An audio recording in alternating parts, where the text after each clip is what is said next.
Hello everyone, and welcome to this afternoon's industry session, or what we're now calling BFI Labs, as part of our new partnership between the Young Film Programmers Network and BFI, British Film Institute.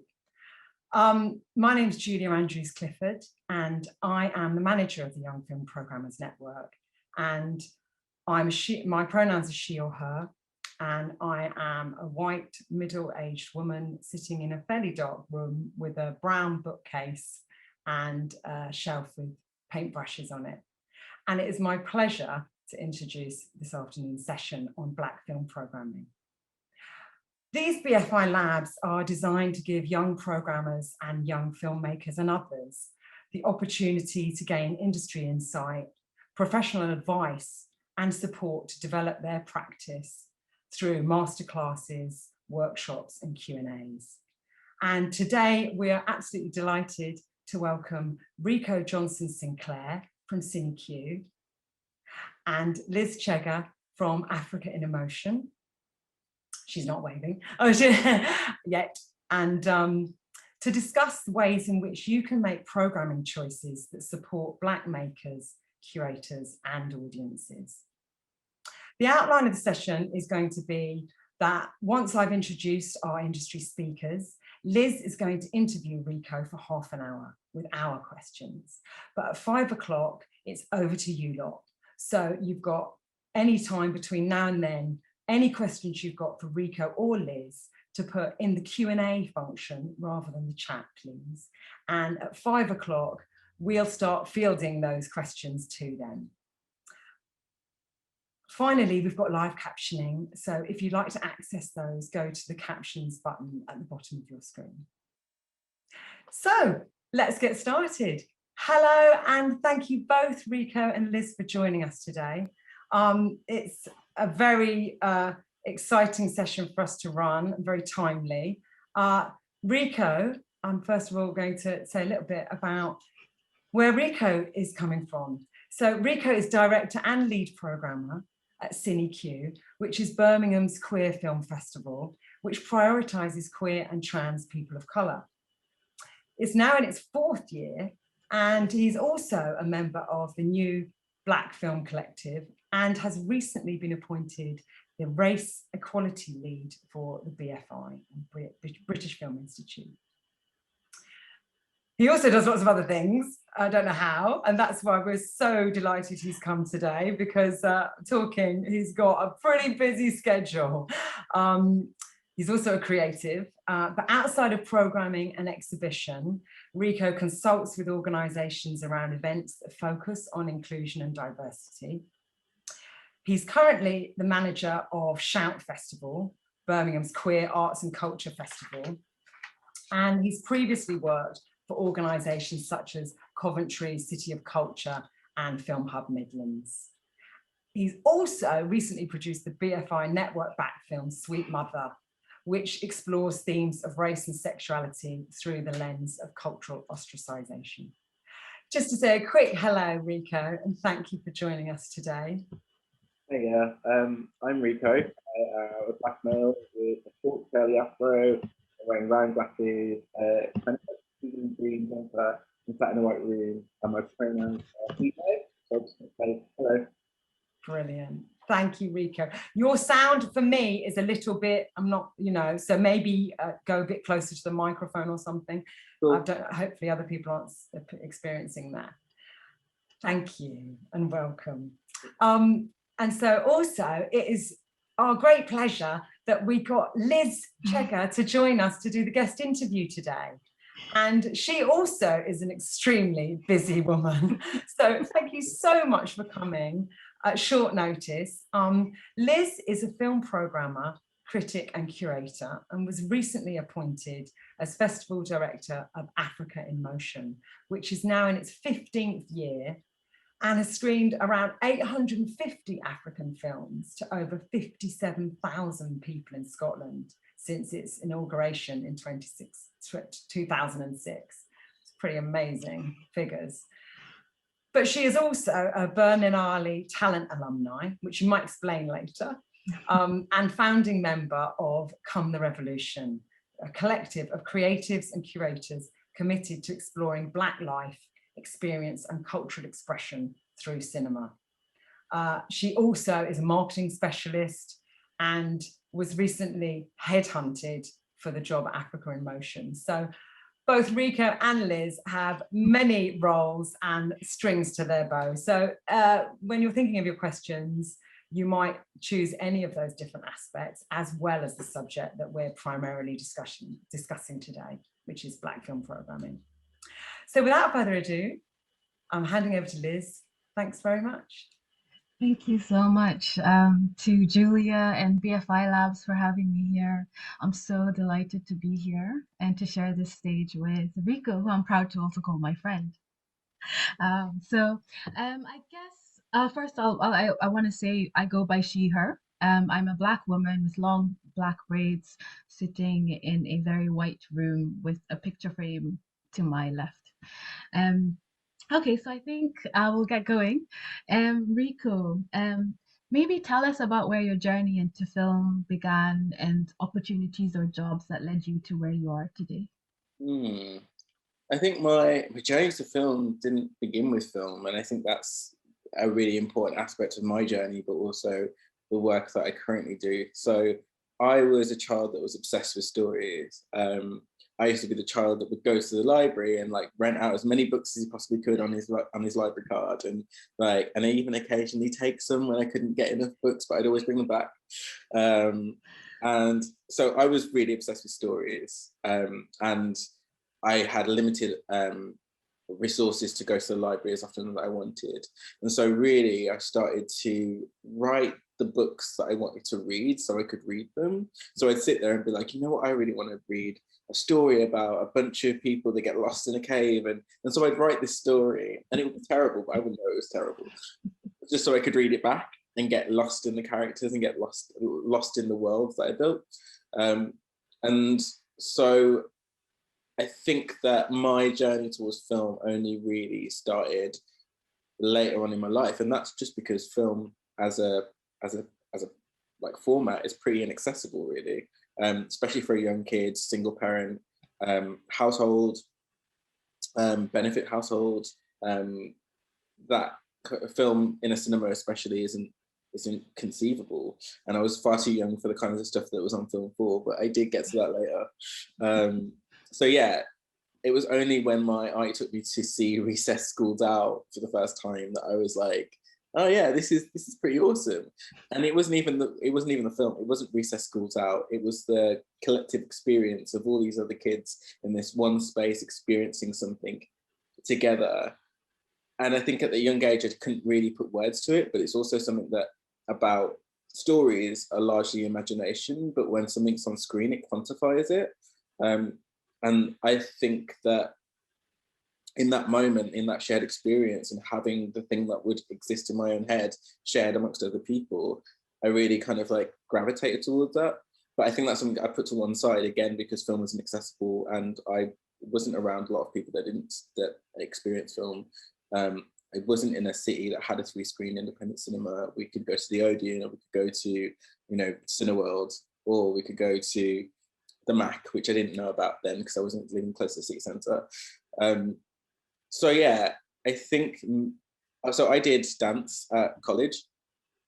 I love dance, I still love dance, but somewhere through the course I realised that I didn't want to be a dancer. I didn't want to be the person that got up in front of stage. I wanted to be the person behind stage. And so this really kind of like started to have bubble some ideas in my head.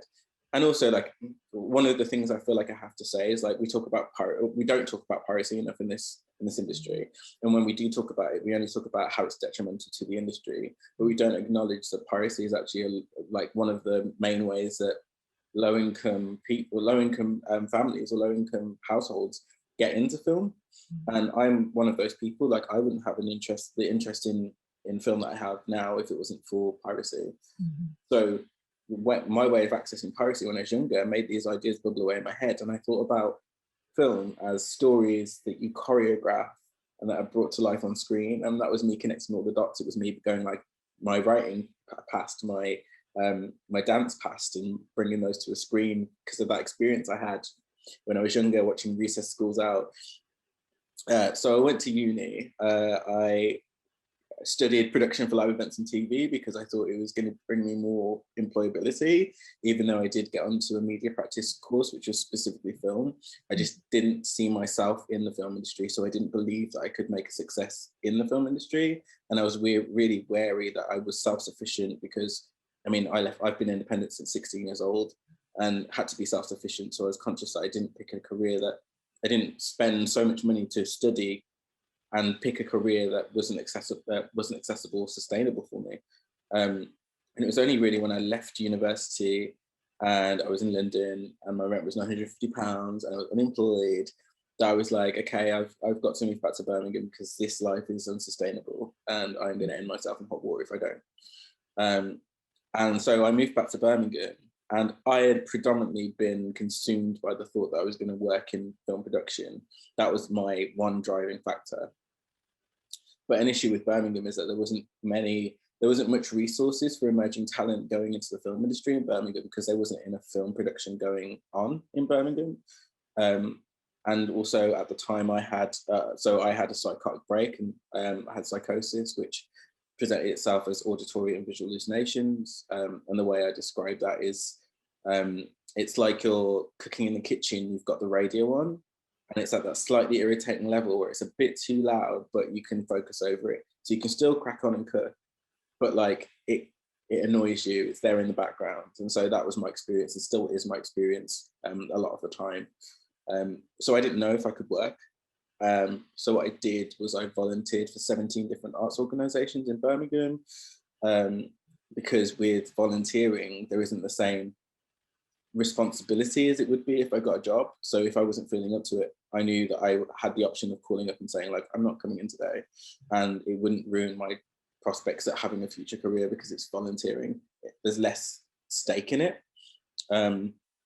But I did it. I worked my way through 17 different arts organisations and worked so often it was almost like having a full-time job. And then I realised I was able to work. And luckily I got into a course from the Independent Cinema Office actually called Film Exhibition Distribution and Sales, FEDS programme.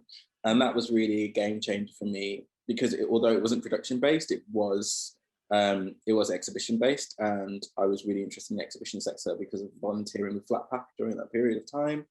And luckily, I was able to be placed with Flatpack Film Festival during that time, which was instrumental in me learning how to build a festival, how to run a festival, and all the different elements that go into a successful festival. And while I was there, I was having a conversation with my line manager at the time, Amy Smart, amazing woman. And we were talking about piracy and versus the cinema. And I was like, yes, I understand that cinemas are the best way for you to engage with film.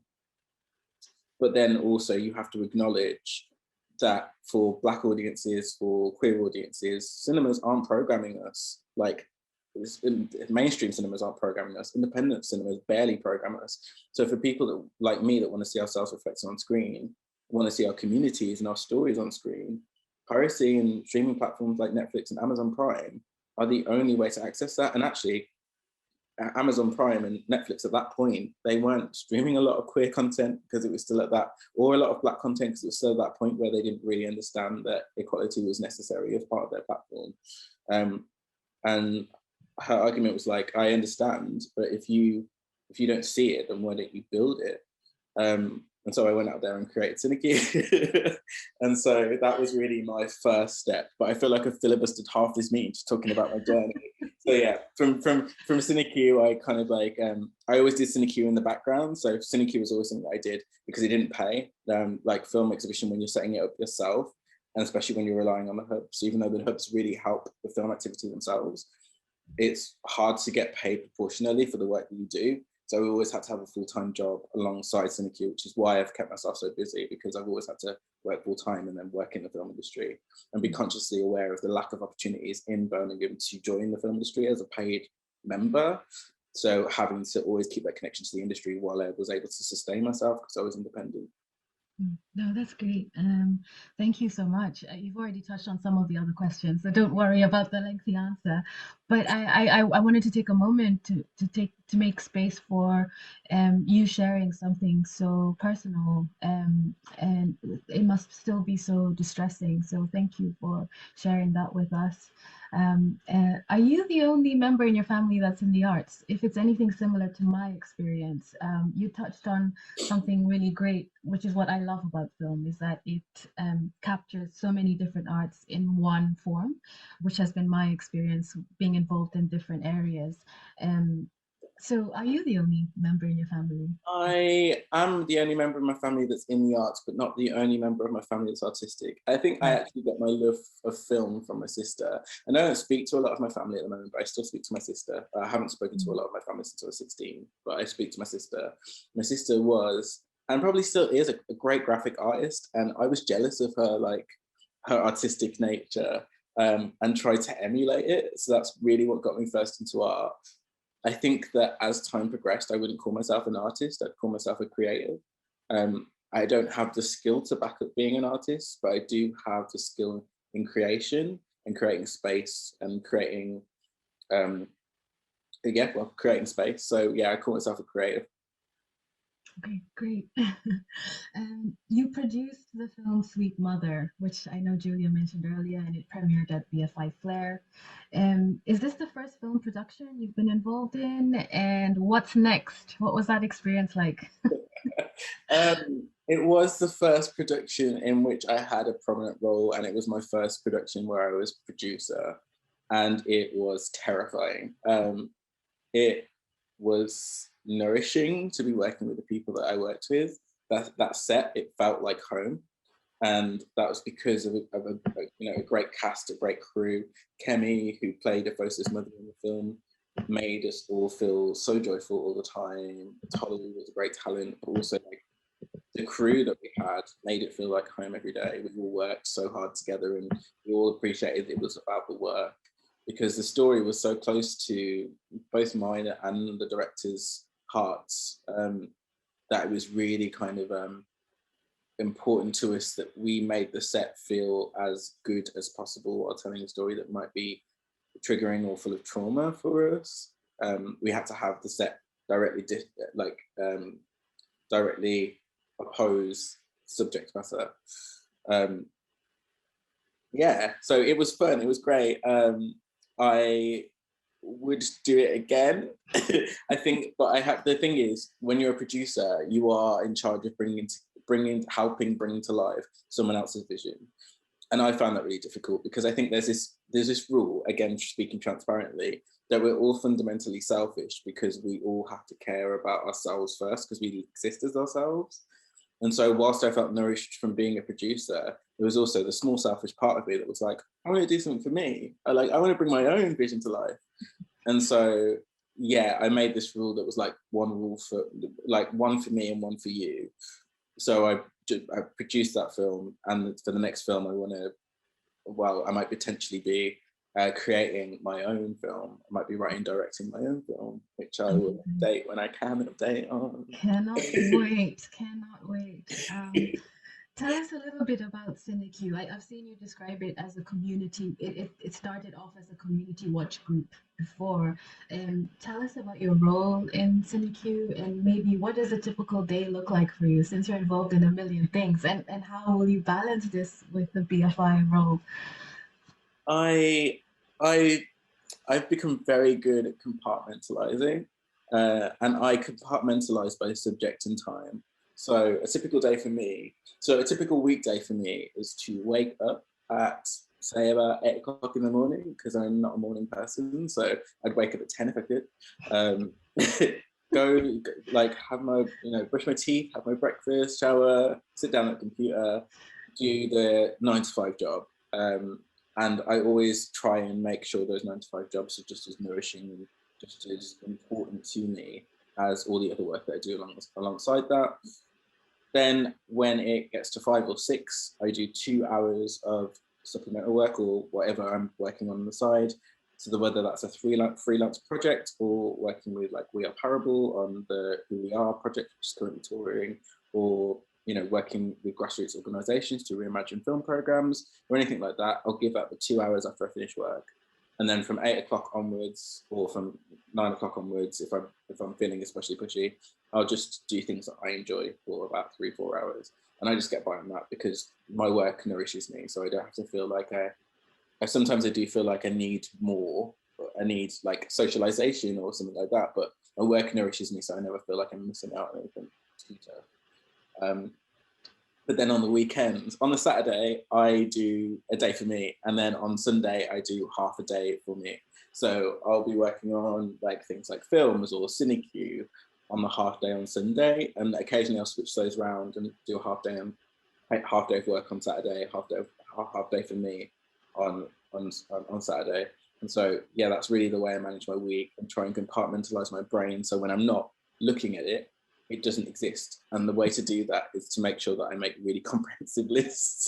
So I can just refer back to everything and be like, what was I doing? Oh yeah, that's what I was doing. And then just remember that. So I've become very good at that because it's necessary. But like that busyness, I think saves me in some aspects. Like I spoke a little bit earlier about like my psychosis or my psychotic symptoms.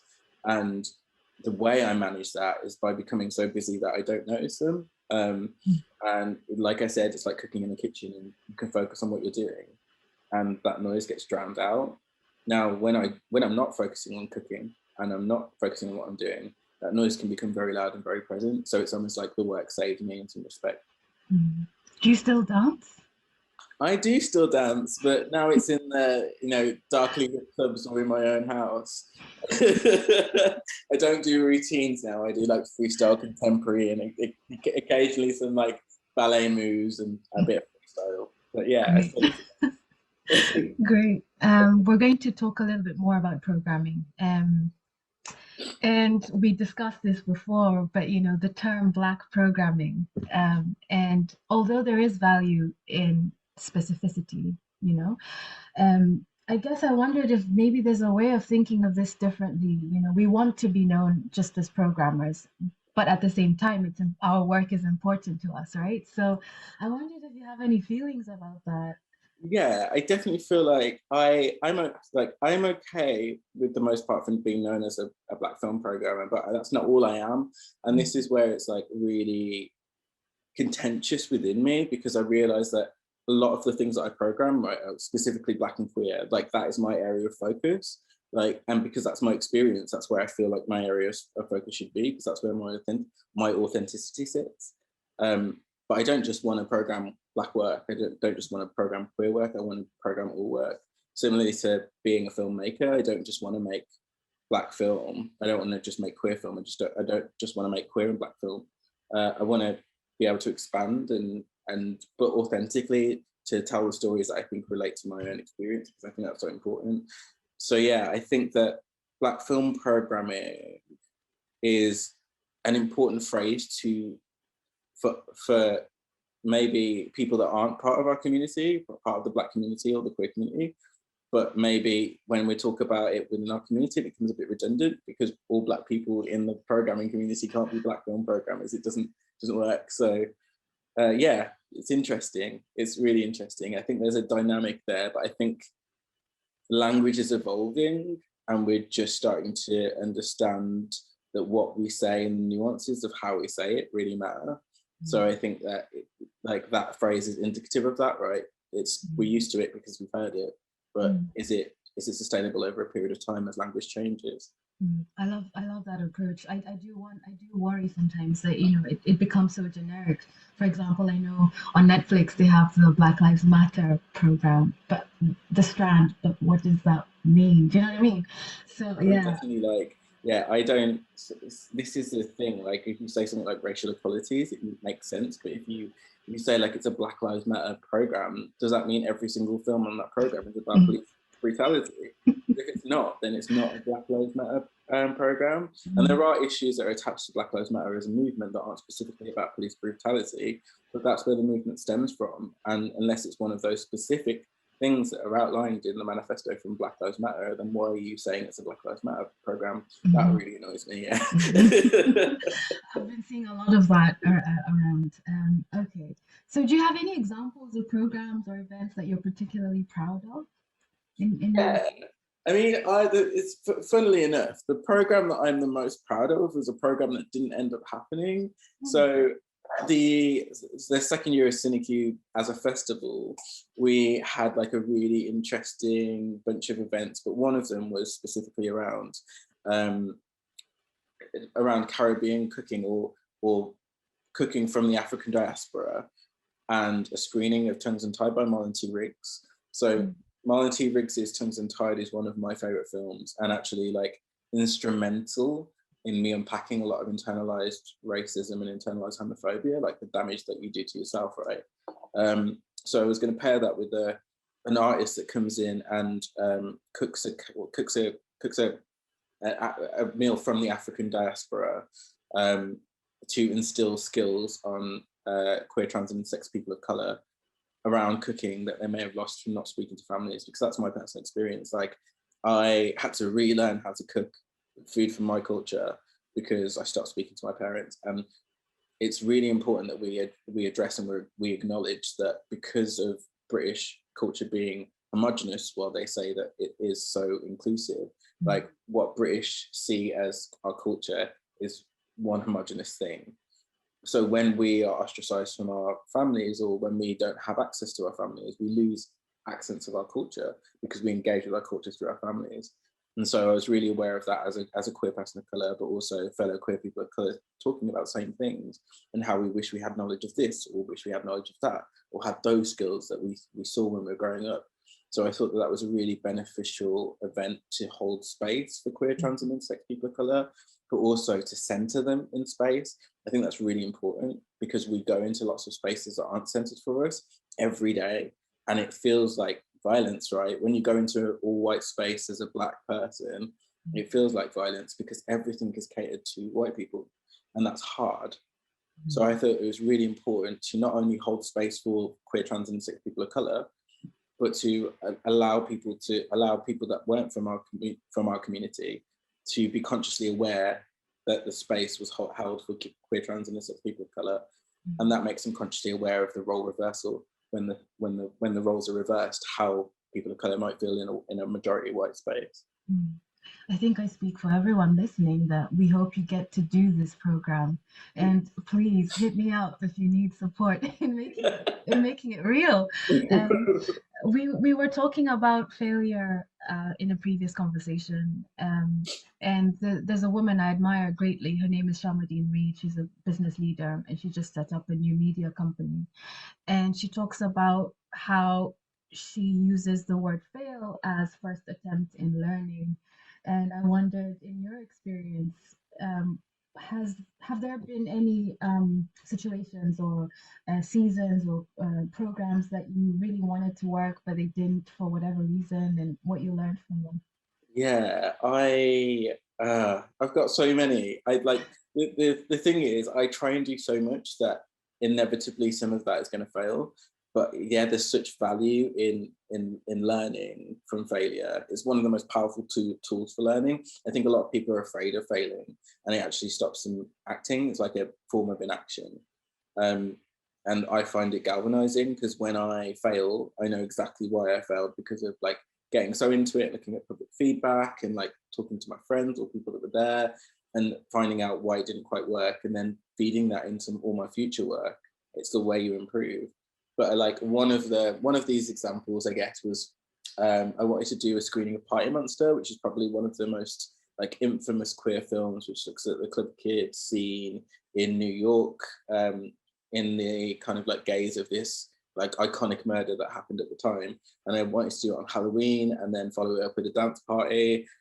But I was very underprepared because it was a different scale from like, it would have been a different scale from the events I'd previously run at CineQ, and I didn't take the initiative to give it that one step up. So it had actually just turned into a screening with about 8 people. Then we had like a dance to 2 songs afterwards and everyone left, and I felt really sad about it. So I was like, this isn't what I imagined, but it was still great. Okay, I've just got a couple of questions to go, and then I think, Julia, you're going to open it up. Okay. So this might be obvious to me, but maybe it's not obvious to some of the people listening. Why is working with communities on marketing and exhibition important for you? Because, well, I think fundamentally you have to examine the why. And this question is an interesting one, right? Because I feel like if it comes from an authentic place, then you already know. Like, so obviously representation is important. We see ourselves on screen and we know we can be it. Like, and that's inclusive of actors on screen and situations in which actors are playing characters on screen. So if you see on screen that a Black actor is playing a very wealthy, very accomplished person, you see that and you imagine yourself that you can be that.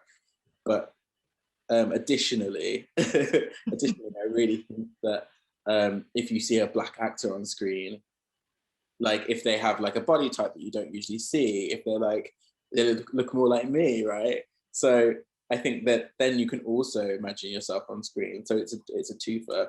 And I think a lot about the kind of the lack of representation I had when I was growing up. The things that I saw, like gay men on screen when I was growing up, they were always predatory. And that's a really harmful narrative and made me think that a lot of gay men were predatory, which in turn led to a lot of internalized homophobia. Like I was like, I don't want to be like gay men because they're all predatory. And that was the narrative that I was fed from mainstream media.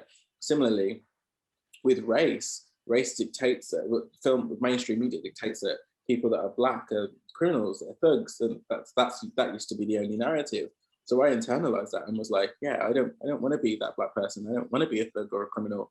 And that's the harm that I did to me because of lack of representation. So it's really important that we do the work to make our representation as authentic as possible. Because I bet you at some point, someone in a room thought that putting a Black thug on a film as a representation of the Black community was a good thing, because at least that we were getting on screen. Mm-hmm. You know what I mean? So, yeah, I'm familiar with that argument. It happens way too often. Okay, so I'm in my final question now. Just for everyone listening, please have your questions ready. My last question is kind of two-pronged. So, do you have any tips first for any young filmmakers and programmers actually starting out in the industry and wanting to make a difference?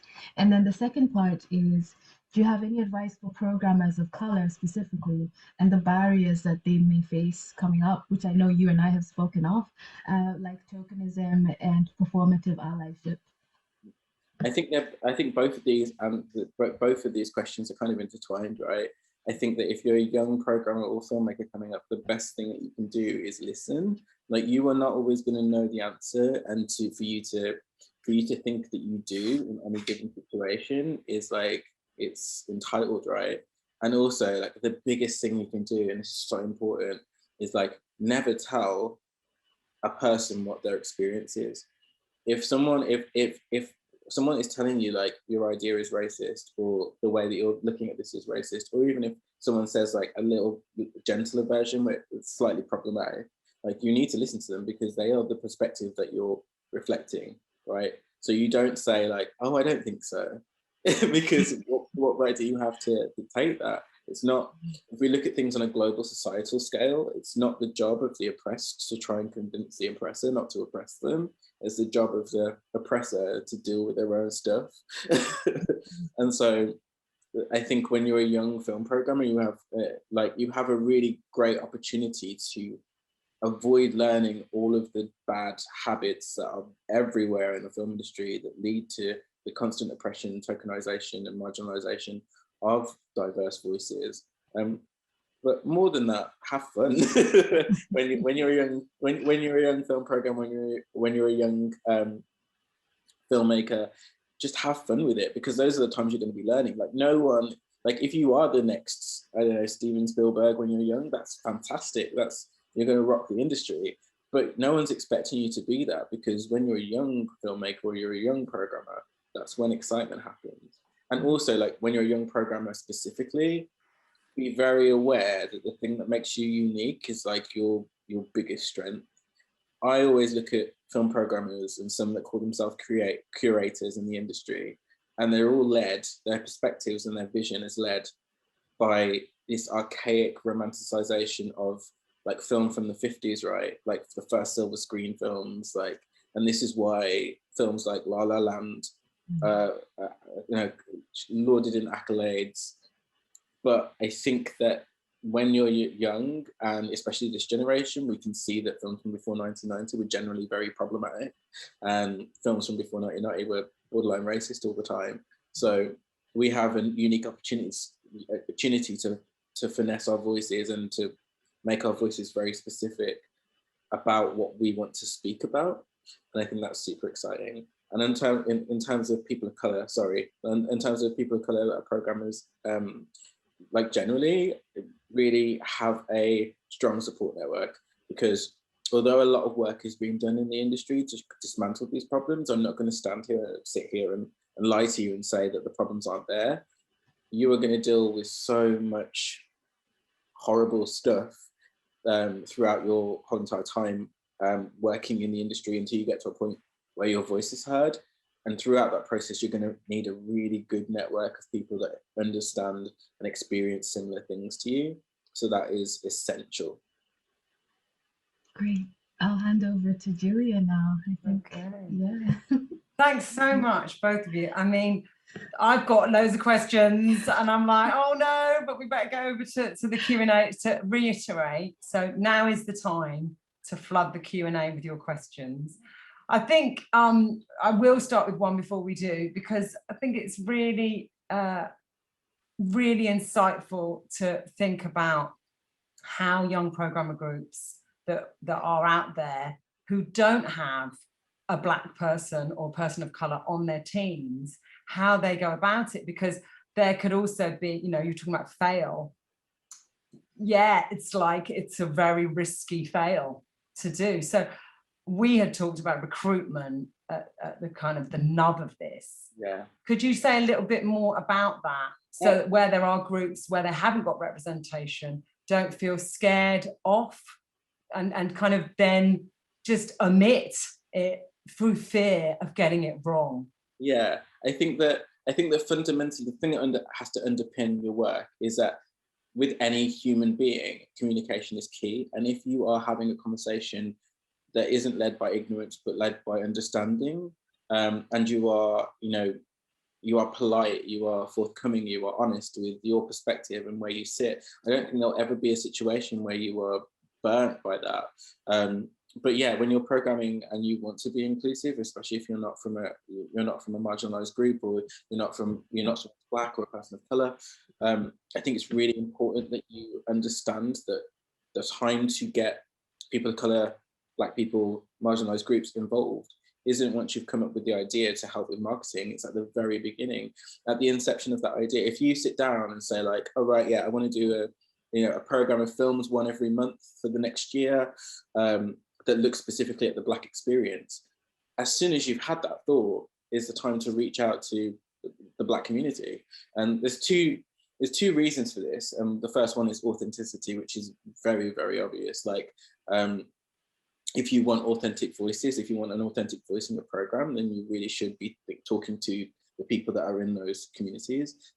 But then there's another thing, which is more of a commercial argument, where you think about audiences. If you've never accessed marginalized audiences and this is your first time, we as a community are so susceptible to tokenism, to things being offered up and then taken away in the heat of the moment, like Black History Month, and then it's gone, that we won't support you unless we know that something is sustained.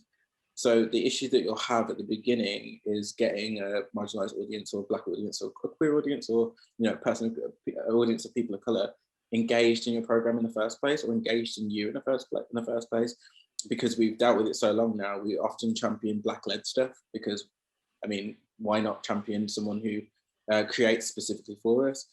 So the only way that you're going to engage in the audience is if you engage the community that audience already speaks to. So when you're marketing and pushing out your marketing, you're not going to get an audience. But if you have a community that's doing marketing and said, we're a part of this, then you'll get the audience of that community. Brilliant, thank you. And I think that's really helpful. There's a question which is on that lines, but maybe flesh it out a bit more. It's from an anonymous attendee. What do you think programmers or exhibitors should be doing to actually act on making their events safe, open and accessible for all communities? I think you've touched on that with recruitment, but maybe there's something else as well. And the second bit of the question is, are there any organisations you recommend who are authentically putting the work in? And I'm sort of reading from that, are there any places that people could go to get advice on making their events more inclusive? Yeah, I definitely think We Are Parable are a great one to go to. They're doing the work and they're doing it authentically, and they're not just taking ownership of all the work. I would advocate for the new Black Film Collective. They're also doing the work. I think that there's lots of communities out there that specialise in specific types of film. They're not hard to find, because what you'll understand when you join the exhibition sector is that every exhibition company or company that dabbles in exhibition is connected by the hubs. So ultimately we're all connected. So if you reach out to your local hub and say like, look, I want to do more, I want to be more inclusive, what can I do? And if you're having an honest conversation, the hubs will be able to point you to someone, or they'll be able to point you to someone that can point you to someone. So I think it's about being honest and having that communication. Sorry, what was the first part of that? I think you've answered it really. I mean, those organisations you go to, and I want to, there's also a website called Inclusive Cinema that we can put on the chat. We're also, you've mentioned We Are Parable, the new Black Film Collective, all those kind of organisations we'll put on the chat, the web links. Liz, would you add any other organisations to that? Yeah, I second everything Rico has said. Definitely, at least Film Hub Scotland have an amazing resource list. Everything to do with subtitling, captioning, BSL, whatever you need. But the other thing I would add is, having been in that position of being tokenized, I would say approach people from a co-creation perspective. Because if you go to them and you've already decided what's happening, they'll wonder then, are you just inviting me to be the face of whatever it is that you're doing? Or do you really want to know what I could add to it? So my advice would be, wherever possible, to try and get in touch with these communities from the beginning when you're coming up with ideas for whatever you want to do. I've seen that definitely elevates the event or the screening way beyond our expectations. Yeah, I fully agree. Yeah, great. Okay, we've got another question here, which you touched on as well, but I think it's worth expanding on, from Moser, who says, as a new programmer who is Black, I feel as though by default, everything I do is about being Black or queer or Black and queer. This is by choice so far, but I'm worried about being pigeonholed by white institutions and not being allowed to grow in other areas. Do you have any suggestions about protecting yourself from being pigeonholed? So obviously you've talked about that yourself, and we talked about the whole title for this session, and it's problematic. But this question is more going, we're recognizing that, how do you protect yourself from being pigeonholed? And that's maybe to both of you. I think that's really difficult, because I still don't know the answer. I mean, I'm a Black queer film programmer. I would like to program other things. I watch a lot of horror. I watch a lot of anime. But then I also think about, like, is that my place to program anime? Is it my place to program horror? I definitely feel like the only way that changes is if you're vocal about that change. But I also won't pretend that it's that easy, because there's a certain amount, problematically, there's a certain amount of influence that comes with being able to stand up in the industry and say, like, look, I'm not just a queer Black programmer. I'm not just programming Black queer stuff. I want other opportunities. You have to get to a certain level to be able to have the freedom to do that.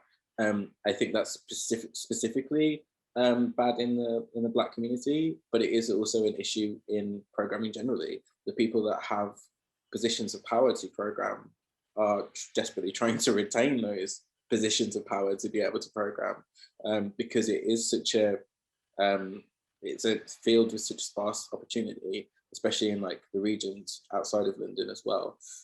So I guess I'd give yourself opportunities to program things that aren't that you aren't being pigeonholed for.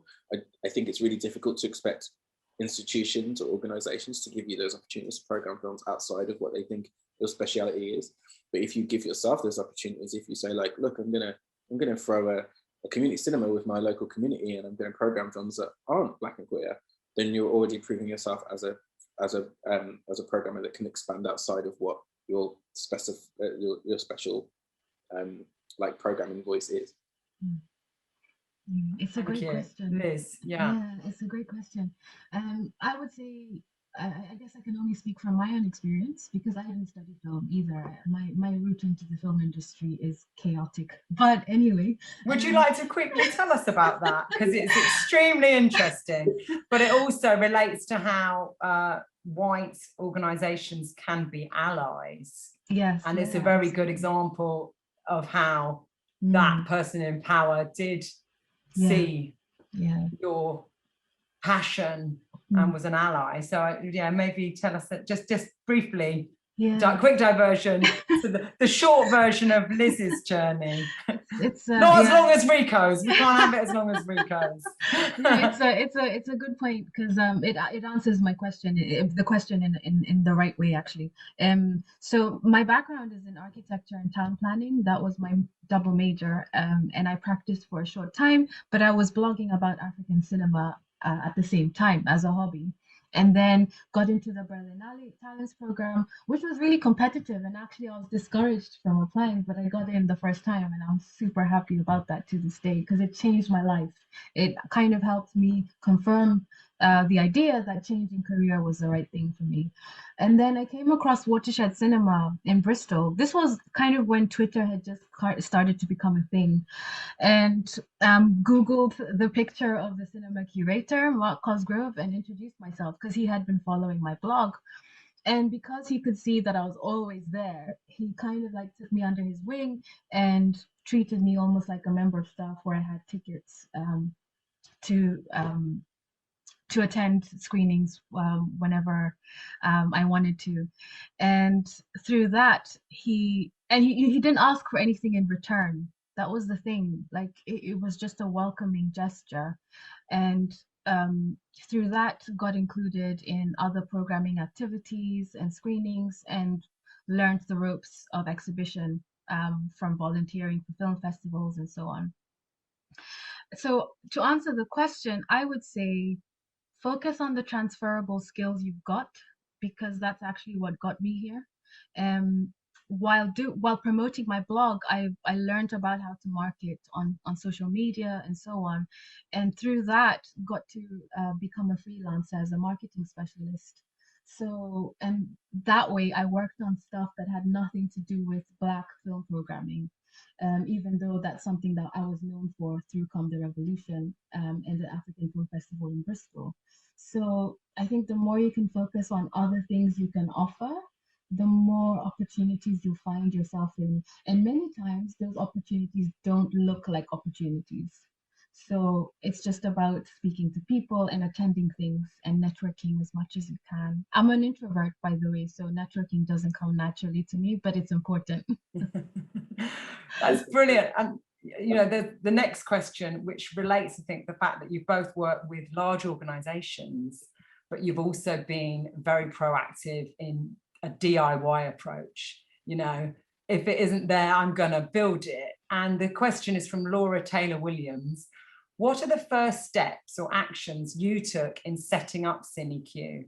And by association, you could say Come the Revolution. What would you recommend to someone wanting to set up their own community-led non-profit film initiative? Cinema for All. So I would point you to Cinema for All. They've got two great programs. One of them is to build a community cinema from the inception. The second one is to sustain it, so to think about infrastructure. I also would recommend getting in touch with your local film hub.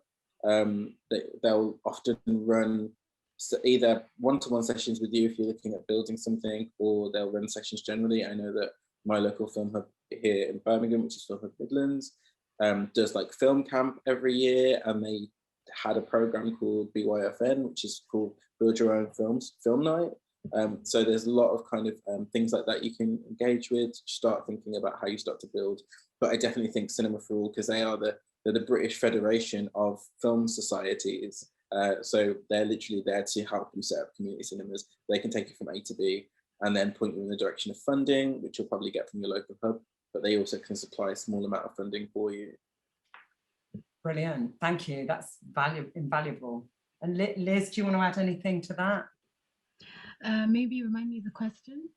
Was how did you set up as a non-profit or a CIC for Come the Revolution? Yes, Film Hub Southwest was incredibly important to us. So they gave us a lot of support. And to go back to something you said earlier, yes, Rika and I probably experienced the same thing, where because you didn't see a space for yourself, you kind of were forced to create it yourself anyway. So there's a lot of information out there. I would say Cinema for All and whichever Film Hub is relevant to your area will be most useful. Great, thank you. And Film Hub, for many of you watching, it's Film Hub Southeast, which Young Film Programmers Network is part of. So you go on the website. But a Film Hub is basically the organisation in your local area, if you're in the UK. But no, we have international people. Okay, I'm going to whiz through. We've got few more questions. This is Yi from Queer East. I think this question is addressing both Liz and Rico. Do you find any difficulties or have any tips about communicating or marketing your programs with audiences who aren't familiar with the cultures of your programs? So I guess that's like an audience development question. First of all, hello, Queer East. I love your work. I think it's complicated. I think what it does is it amounts to trust. I think that in the first instance, you're going to get a lot of people that come to your event because they see that one film that looks interesting that they don't really understand. And they'll come to more and more films, and you build up a rapport and they trust you as a brand to bring them stuff that they might be interested in. I don't think there's any like quick fix way to resonate with your audience in that way. We did many events that like 3 people attended, like 4 people attended, and then we did events that sold out and they were at the Mac. And I think it's just over time people start to respect your voice in the industry and recognize your work and know that you're a brand that consistently delivers. And I think that is important, consistency, 100%, which is something I still haven't quite mastered because I'm a fan of failing. But I think once you get there, you get there. Yeah. Great, thank you. Those are great points. For me, I would say the way I've kind of skirted around this is to create a space for this dialogue. So for example, last year, I launched the Notes Unbound platform for our festival, which commissioned 4 film critics to write 3 pieces each during the festival. And one of those pieces had to be a Q&A, the next had to be a reflective piece of their choice, and the third was a film I had assigned them. That last piece is usually a film that I could see was either experimental or had difficult subject matter, and I knew the film critic might be able to communicate to the audience some of the things, the nuances that they may have missed. So yeah, I think there are ways to deal with that without being confrontational, but at the same time being very mindful about captions and the copy, synopsis, that kind of thing. Yeah, I agree. Like the way that people see a view into your event is just as important as your event when capturing audiences. And also it's super important to make them feel involved in that process, because the biggest way to capture an audience is to engage an audience and make them feel like they're being engaged. So maybe if you're building a program, have a selection process where you can pick 5 films and they ultimately pick the one, but all those 5 films are your program, but they pick the film they're going to see. It gives them ownership. It gives audiences ownership over the work that they get to engage with. And then maybe within that, you can have a curatorial eye and have like, oh, I'm going to pick like 3 of these films, 2 of these films as the 5 options, and see where your audience tastes lie. And then you'll know exactly what to do if you ever build a program or a festival and you want to slot in a curator, like a bit more of an experimental film, like Liz said, as part of the offer. Maybe like a double bill where you get 1 ticket to go and see both films. One's a film that's an audience favorite and the other film is more experimental. Yeah, great. We're running out of time. I could quickly link up with that one. There's one from an anonymous attendee. What can festival programmers do better to encourage reach out to Black, queer or working class filmmakers to submit their work, which is links, I think, what you were saying. Any thoughts very quickly on that one? Yeah, I think that if you reach out and you're genuine, you won't find any problem with that. I think again, reaching out to your film hub is a great one, but also like just looking for programs for programmers or communities that resonate with what you're trying to do, and having an honest conversation with them. I think once we let go of the fear and start to acknowledge that like we're all people, then you'll have a greater understanding of how to communicate with those people authentically. Totally agree. Nothing to add. Great. Then I'm going to be able to get the last question, but one.